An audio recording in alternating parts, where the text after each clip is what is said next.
Joining me now from Honolulu is CBS News national correspondent Chip Reid. Chip, President Obama paid his respects in Hiroshima earlier this year. Now Prime Minister Abe at the site of the Pearl Harbor attack. How significant are these visits?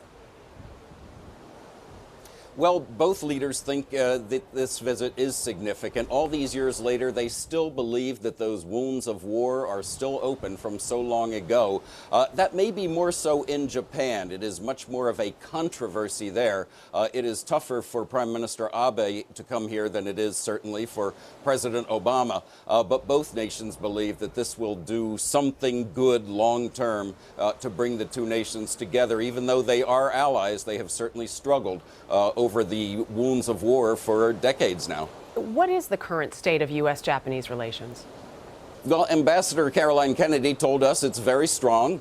Certainly there have been difficulties, but many experts on Japan, including the ambassador, say that right now they need each other more than ever with the rise of China, with difficulties in North Korea.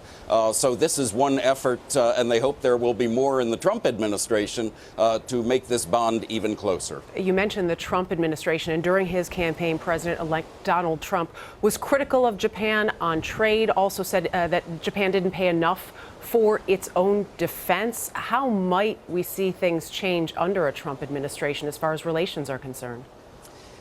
That's a very good question, and it's very much up in the air as to whether Donald Trump, as president, will continue to be critical of Japan.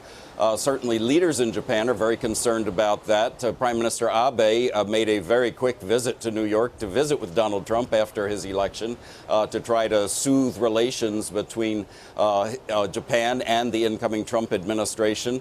At this point, it's just impossible to tell, but Ambassador Caroline Kennedy told us that she's confident there will be no option but for relations between the U.S. and Japan to remain strong during a Trump presidency. Chip Reid in Honolulu. Chip, thank you. You're welcome.